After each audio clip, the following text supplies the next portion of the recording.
믿을 수 없는 일이 벌어졌습니다. 하버드 대학교 강의실에서 30년 경력의 교수가 학생들 앞에서 무릎을 꿇었습니다. 그는 자신이 가르쳐온 역사가 틀렸다고 고백하며 한국을 찬양했습니다. 대체 무엇이 그를 그렇게 변화시킨 걸까요? 지금부터 이 놀라운 사연 소개해드리겠습니다. 딱 1초만 시간 내주셔서 좋아요와 구독 부탁드립니다. 저는 하버드 대학에서 30년 넘게 동양사를 가르쳐온 리처드 베넷입니다. 미국 보스턴의 하버드 캠퍼스에서 평생을 보내다시피 했죠. 동양사, 특히 중국 역사에 관해서는 나름 권위자라 불리는 사람입니다. 학생들 사이에서도 중국통이라는 별명으로 불리곤 했어요. 그만큼 중국 역사와 문화에 깊이 빠져 있었습니다. 동양을 연구하면서도 사실 한국에 대해서는 크게 관심을 두지 않았던 것이 솔직한 심정이었습니다. 동아시아 역사를 가르칠 때면 중국을 중심으로 일본을 보조로 하여 강의를 구성했죠. 한국은 늘 그 사이에 끼인 작은 나라로만 언급했습니다. 한두 페이지 정도로 요약해버리는 것이 제 강의 방식이었어요. 한국을 운 좋은 변방 국가로 여겼던 것이 사실입니다. 중국이라는 거대한 문명의 그늘에서 간신히 자신의 정체성을 유지해온 작은 나라. 그게 제 인식의 전부였죠. 그런 제 생각이 완전히 뒤집히는 사건이 있었습니다. 5년 전 어느 가을, 수업 준비를 위해 자료를 찾다가 우연히 발견한 수나라와 고구려의 전쟁 기록이었어요. 처음에는 믿기 어려웠습니다. 당시 세계 최강이라 불리던 수나라가 고구려라는 작은 나라에 3번이나 대패했다는 기록이 눈앞에 있었으니까요. 처음엔 과장된 기록이라 생각했습니다. 아마도 한국인들이 자국의 역사를 미화한 것이라 여겼죠. 그래서 중국 측 기록을 찾아보기 시작했습니다. 그런데 놀랍게도 중국 사료에서도 같은 내용이 확인됐어요. 수 양제가 113만 대군을 이끌고 고구려를 침공했으나 참패했다는 사실이 명확히 기록되어 있었습니다. 이건 단순한 호기심을 넘어 학자로서의 의구심을 자극했습니다. 어떻게 이런 중요한 역사적 사실을 제가 지금까지 간과할 수 있었을까요? 더 깊이 파고들수록 충격은 커져갔습니다. 고구려는 수나라뿐 아니라 당나라의 침략도 물리쳤다는 사실을 알게 됐죠. 당태종이 직접 이끈 대군도 고구려 앞에서는 무릎을 꿇어야 했습니다. 이런 역사적 사실들이 서양 학계에서는 거의 다뤄지지 않았다는 점이 저를 당혹스럽게 만들었습니다. 한국사에 대한 관심이 생기자 다른 시대로도 연구를 넓혀나갔습니다. 몽골 제국의 시대에 이르러 또 하나의 놀라운 사실을 발견했죠. 유라시아 대륙을 정복한 징기스칸의 후예들이 한반도만큼은 완전히 굴복시키지 못했다는 사실이었습니다. 고려는 30년이 넘는 저항 끝에 형식적으로는 항복했지만 문화적으로는 결코 정복당하지 않았습니다. 이는 당시 몽골의 폭풍 같은 정복 앞에서 전례 없는 일이었죠. 이렇게 자료를 찾아보는 과정에서 우연히 이순신이라는 인물에 대해 알게 되었습니다. 임진왜란 당시 12척의 배로 133척의 일본 함대를 격파한 명량해전의 기록을 보고 저는 그만 책상을 내리쳤습니다. 어떻게 이런 일이 가능할까요? 서양 해전사에서도 찾아보기 힘든 놀라운 전략과 용기였습니다. 더구나 이순신은 전투 중에 단 한 척의 배도 잃지 않았다고 합니다. 이것은 단순한 행운이 아니라 뛰어난 전략과 리더십의 결과였죠. 한국사를 깊이 들여다볼수록 제 기존 인식이 얼마나 편협했는지 깨닫게 되었습니다. 한국은 단순히 중국과 일본 사이의 작은 나라가 아니었어요. 오히려 강대국들 사이에서 독자적인 생존 전략을 발전시켜온 놀라운 민족이었습니다. 크기로는 작았을지 몰라도 그들의 지혜와 의지는 결코 작지 않았죠. 한글 창제 과정을 알게 된 것도 저에게는 큰 충격이었습니다. 세종대왕이 한글을 만든 이유가 단순히 새로운 문자를 만들기 위함이 아니라 백성들이 쉽게 배울 수 있는 문자를 통해 지식을 보편화하려는 깊은 철학이 담겨 있음을 알게 됐습니다. 이는 15세기에 이루어진 일이었죠. 같은 시기 유럽에서는 상상도 할 수 없는 문화 민주화 프로젝트였습니다. 한글은 단순한 문자가 아니라 한 민족의 철학과 가치관이 담긴 문화적 산물이었던 거죠. 한국사에 대한 연구를 시작한 지 1년쯤 지났을 때 저는 제 강의 노트를 완전히 다시 작성하기로 결심했습니다. 이제는 한국을 중국의 변방으로 치부할 수 없었기 때문입니다. 한국은 동아시아 역사에서 고유한 역할을 한 독립적인 주체였고 이를 제대로 학생들에게 전달해야 한다고 생각했습니다. 새로운 강의를 준비하면서 저는 학생들에게 물었습니다. 여러분, 한국에 대해 무엇을 알고 계신가요? 학생들의 대답은 대부분 K-팝, 한국 음식, 최근의 경제 성장 정도였습니다. 역사적 깊이에 대해서는 아는 학생이 거의 없었죠. 그래서 저는 수업의 첫 시간을 한국의 역사적 생존 전략에 대한 설명으로 시작했습니다.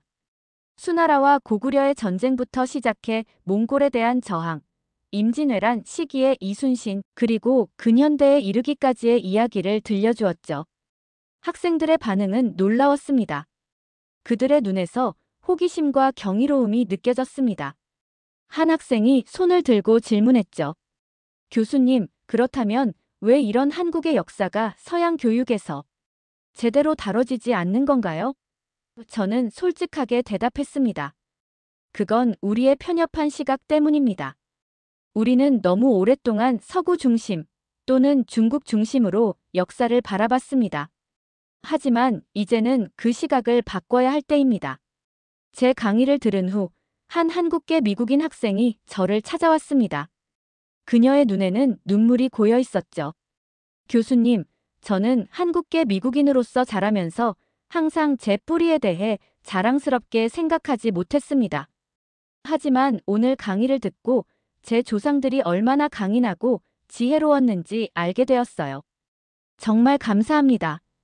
그녀의 말은 제 가슴을 뭉클하게 했습니다. 단순한 역사 지식의 전달을 넘어 한 사람의 정체성과 자부심에 영향을 미칠 수 있다는 사실을 깨달았기 때문입니다. 이러한 경험들이 쌓이면서 저는 한국에 직접 방문해 보기로 결심했습니다. 책으로만 접하던 역사의 현장을 직접 보고 싶었기 때문이죠. 첫 번째로 방문한 곳은 경주였습니다. 신라의 고대 수도인 이곳에서 저는 또 다른 충격을 받았습니다. 첨성대와 같은 과학적 유산, 불국사의 건축미, 그리고 황룡사지의 규모는 저의 예상을 훨씬 뛰어넘는 것이었습니다. 특히 석굴암의 정교함은 8세기 작품이라고는 믿기 어려울 정도였죠. 서울에서는 경복궁과 창덕궁을 방문했습니다. 이곳에서 저는 조선 왕조의 정치 철학과 미학을 느낄 수 있었습니다. 화려함보다는 절제와 조화를 추구한 건축 양식이 인상적이었죠. 특히 창덕궁의 후원은 자연과 인간의 조화를 추구한 동양 철학의 정수를 보여주는 듯 했습니다. 한국 방문 중에 가장 큰 충격을 받은 곳은 수원화성이었습니다. 정조대왕이 18세기 말에 건설한 이 성곽은 동서양의 군사기술을 융합한 놀라운 건축물이었습니다. 중국이나 일본의 성곽과는 다른 한국만의 독창적인 방어 시스템이 돋보였죠. 수원화성을 설계한 정약용의 실용적 과학 정신에 감탄하지 않을 수 없었습니다. 한국에서의 3주 여행을 마치고 미국으로 돌아온 저는 완전히 다른 사람이 되어 있었습니다. 이제 저는 확신할 수 있었습니다. 한국은 단순히 중국과 일본 사이에 끼인 작은 나라가 아니라 독자적인 문명의 축으로서 동아시아 역사에 깊은 영향을 미쳐온 나라였습니다. 크기로는 작을지 몰라도 그들의 문화적 깊이와 역사적 저력은 결코 작지 않았습니다. 귀국 후 저는 동아시아에서의 한국 생존과 번영의 전략이라는 세미나를 개설했습니다. 예상보다 많은 학생들이 관심을 보였고 처음 계획했던 20명 정원을 넘어 35명의 학생들이 등록했습니다. 이 세미나에서 우리는 한국이 어떻게 강대국들 사이에서 자신의 정체성을 유지하며 문화적, 정치적 생존을 이어왔는지 탐구했습니다. 세미나의 핵심 주제 중 하나는 한국인들의 융합적 정체성이었습니다. 한국은 외부의 문화를 수용하되 그것을 자신들의 방식으로 재해석하고 발전시키는 놀라운 능력을 보여주었습니다. 불교, 유교와 같은 외래 사상도 한국만의 방식으로 해석하여 독특한 문화를 형성했죠. 이러한 특성은 현대 한국의 글로벌 문화 영향력을 이해하는 데도 중요한 단서가 됩니다. 세미나를 진행하면서 저는 학생들에게 질문을 던졌습니다. 왜 한국은 수많은 침략과 식민 지배에도 불구하고 자신들의 문화와 정체성을 잃지 않았을까요? 이 질문에 대한 답을 찾는 과정에서 우리는 한국인들이 가진 특별한 정신적 회복력에 주목하게 되었습니다. 그것은 단순한 생존 본능을 넘어 역경 속에서도 자신들의 가치를 지키려는 강인한 의지였습니다. 세미나의 마지막 주제는 현대 한국의 경제적, 문화적 성공이었습니다. 어떻게 한국이 식민 지배와 전쟁의 폐허에서 불과 60여 년 만에 세계 10위권의 경제 강국으로 성장할 수 있었는지, 그리고 어떻게 한류라는 문화적 현상을 통해 세계적 영향력을 행사하게 되었는지를 분석했습니다. 저는 학생들에게 이러한 현대적 성공의 뿌리가 한국의 역사적 경험과 문화적 DNA에 있다고 설명했습니다. 세미나가 끝난 후 저는 제 연구실에서 한국에 관한 논문을 쓰기 시작했습니다. 제목은 침묵의 역사 서구학계에서 간과된 한국의 역사적 의의였습니다. 이 논문에서 저는 서양학계가 얼마나 한국의 역사적 중요성을 무시해왔는지, 그리고 이것이 동아시아 역사 이해에 어떤 왜곡을 가져왔는지 비판적으로 검토했습니다. 논문을 준비하는 과정에서 저는 국내외 한국학 학자들과 교류하기 시작했습니다. 그들의 도움으로 더 깊이 있는 자료에 접근할 수 있었고, 한국의 역사와 문화에 대한 이해를 넓힐 수 있었습니다. 특히 한국의 서해 유성룡이 쓴 징비록을 영어로 번역한 자료를 접했을 때는 큰 감동을 받았습니다. 임진왜란이라는 국가적 위기 상황에서 보여준 그의 냉철한 분석과 자기 반성의 태도는 16세기 동아시아 지식인의 수준을 보여주는 중요한 증거였습니다. 저의 변화는 동료 교수들 사이에서도 화제가 되었습니다. 어떤 이들은 저를 한국 마니아라고 놀리기도 했지만 저는 그것을 자랑스럽게 생각했습니다. 왜냐하면 제가 발견한 한국의 역사적 가치는 학문적으로도 충분히 의미 있는 것이었기 때문입니다. 점차 제 연구에 관심을 보이는 동료들도 늘어났고 함께 공동 연구를 진행하게 되었습니다. 논문이 발표된 후 저는 하버드 대학에서 공개 강연회를 열었습니다. 제목은 한국 가장 강인한 민족의 역사였습니다. 강연장은 예상보다 많은 청중으로 가득 찼습니다. 저는 강연의 시작에서 솔직하게 고백했습니다. 저는 30년 넘게 동양사를 연구하고 가르쳐온 학자로서 한국의 역사적 중요성을 깨닫는데 너무 오랜 시간이 걸렸습니다. 그것은 제 학문적 여정에서 가장 큰 실수였지만 동시에 가장 값진 발견이기도 했습니다. 강연에서 저는 한국이 어떻게 거대 제국들 사이에서 자신의 정체성을 유지하며 문화적, 정치적 생존을 이어왔는지 설명했습니다.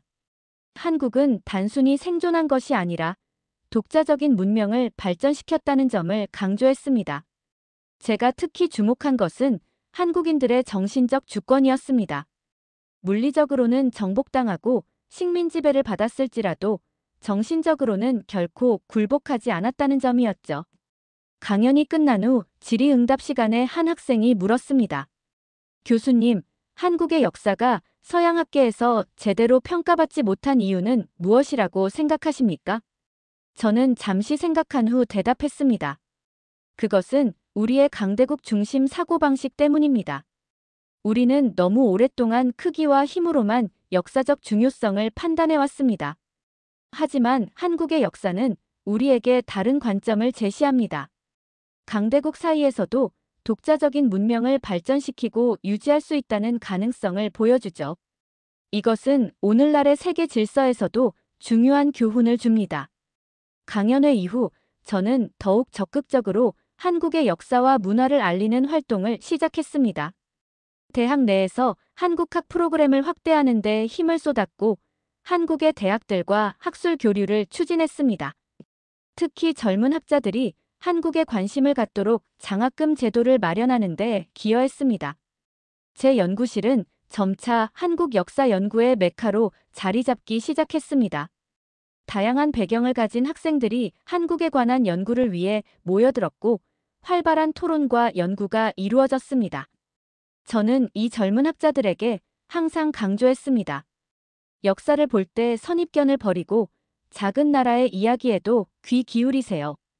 그곳에서 인류 역사의 중요한 교훈을 발견할 수 있습니다. 3년 전, 저는 한국학중앙연구원의 초청으로 한국을 다시 방문할 기회를 얻었습니다. 이번에는 단순한 여행이 아니라 동아시아 역사에서의 한국의 역할이라는 주제로 특별 강연을 하기 위해서였습니다. 한국의 학자들 앞에서 제 연구를 발표하는 것은 큰 영광이자 도전이었습니다. 강연장에 들어섰을 때 저는 긴장했습니다. 제가 과연 한국의 역사 전문가들 앞에서 의미 있는 이야기를 할 수 있을까 하는 의구심이 들었기 때문입니다. 하지만 제 걱정과는 달리 한국의 학자들은 제 연구에 큰 관심을 보여주었습니다. 그들은 제가 서양 학자로서 한국의 역사적 중요성을 재발견하고 알리는 노력에 감사의 마음을 표했습니다.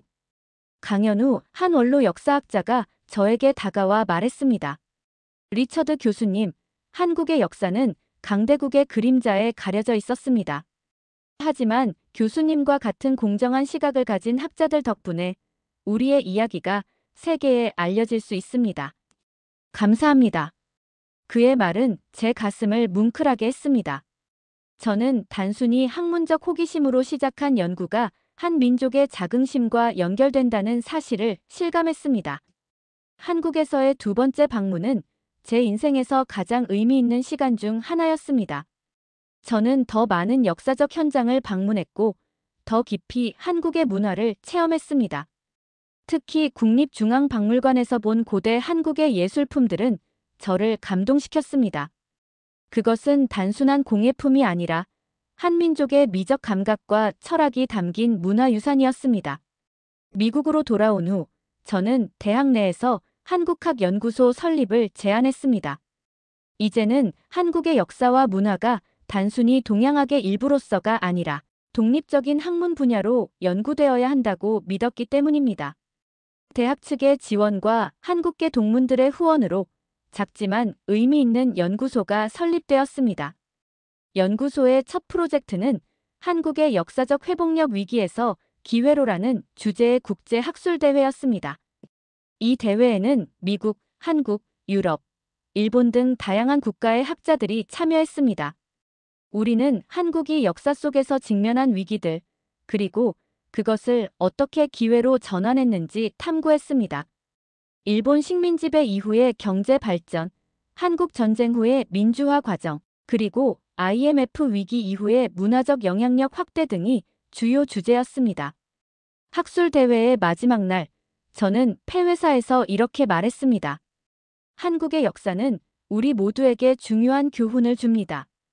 그것은 단순히 하나의 국가나 민족의 이야기가 아니라 인간의 회복력과 창조성에 관한 보편적 서사입니다. 크기나 힘이 아니라 지혜와 의지로 역사를 만들어갈 수 있다는 가능성을 보여주는 살아있는 증거입니다. 지난 5년간의 연구와 교육 활동을 통해 저는 한국에 대한 인식을 완전히 바꾸었습니다. 이제 저는 확신합니다. 한국은 동아시아 역사의 변방이 아니라 중심에 서 있는 나라입니다.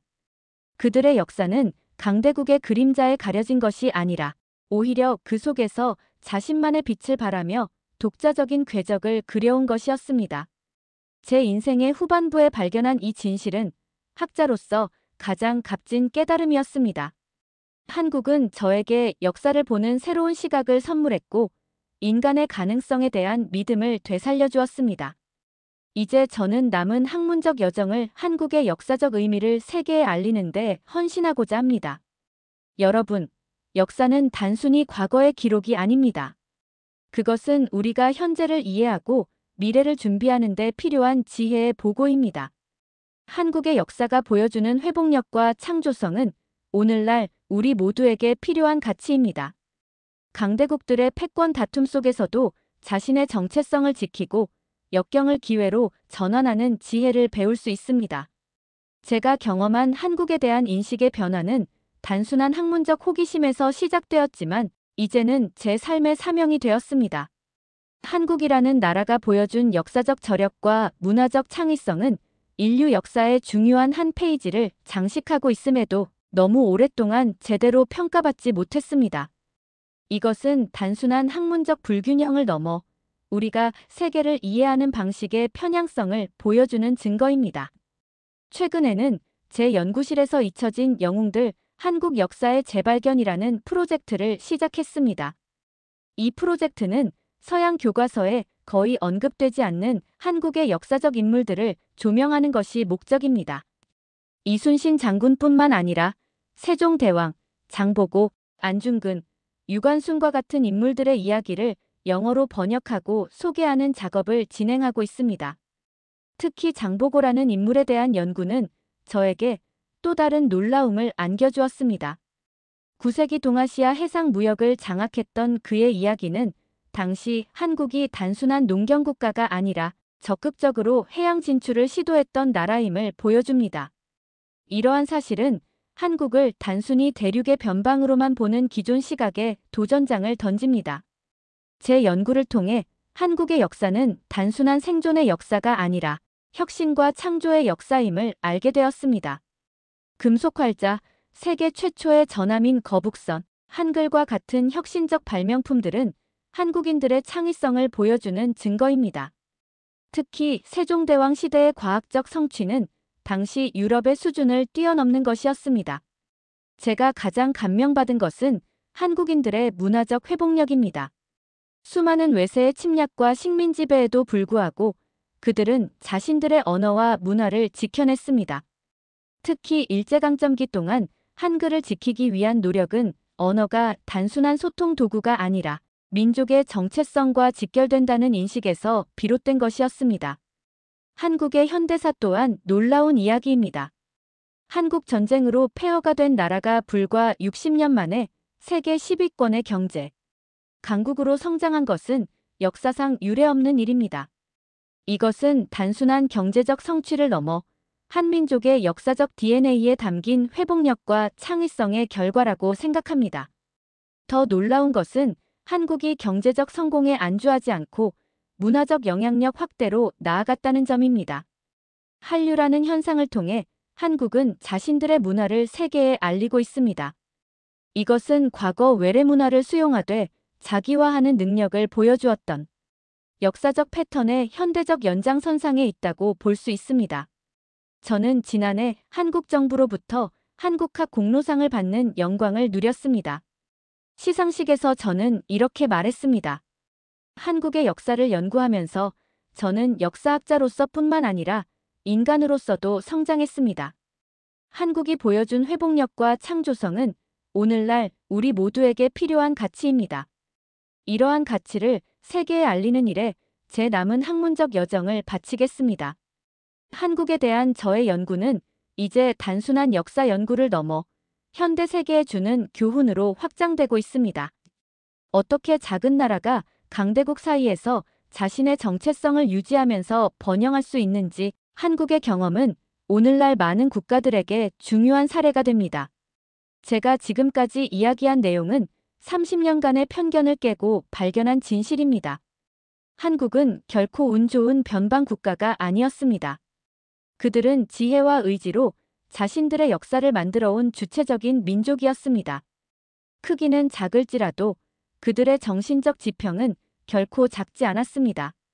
역사는 거대한 제국과 정복자만의 이야기가 아닙니다. 그것은 모든 민족과 문화가 자신만의 방식으로 기여하는 인류 공동의 여정입니다. 한국의 역사가 세계사에서 제대로 평가받게 된다면 우리는 더 균형 잡힌 시각으로 인류의 과거를 이해하고 더 나은 미래를 설계할 수 있을 것입니다. 여러분, 저는 이제 확신합니다. 한국은 세계사의 중요한 주체이며 그들의 이야기는 더 널리 알려질 가치가 있습니다. 저는 남은 학문적 생애를 통해 이 사명을 완수하고자 합니다. 그것은 단순히 한 민족을 위한 일이 아니라 인류 역사의 균형과 다양성을 위한 노력이기 때문입니다. 우리 모두가 역사를 볼 때 크기와 힘이 아닌 지혜와 가치에 주목한다면 세계는 더 풍요롭고 조화로운 곳이 될 것입니다. 한국의 역사는 그러한 가능성을 보여주는 살아있는 증거입니다. 이것이 제가 하버드 동양사 교수로서 30년의 편견을 깨고 발견한 진실입니다. 여러분도 이런 놀라운 한국의 역사에 관심을 가져보시길 바랍니다. 여러분이 알고 있던 한국의 모습과는 다른 더 깊고 풍요로운 이야기를 발견하게 될 것입니다. 그리고 그 과정에서 우리는 함께 역사를 보는 시각을 넓히고 인류의 다양한 가능성을 재발견할 수 있을 것입니다. 이 이야기가 여러분에게 조금이라도 영감을 주었다면 주변 사람들과 공유해 주세요. 더 많은 사람들이 한국의 진정한 역사적 가치를 알게 된다면 그것은 세계사를 바라보는 우리의 시각을 더욱 풍요롭게 만들 것입니다. 그리고 댓글로 여러분이 알고 있는 한국의 역사적 사실이나 문화적 가치에 대해 나눠주세요. 우리 모두 함께 배우고 성장하는 기회가 될 것입니다. 한국이라는 나라가 세계사에 기여한 가치와 지혜는 결코 작지 않습니다. 이제 그 이야기가 더 널리 알려질 시간입니다. 이 영상이 마음에 드셨다면 좋아요와 구독도 부탁드립니다. 다음에 더 흥미로운 이야기로 찾아뵙겠습니다. 감사합니다.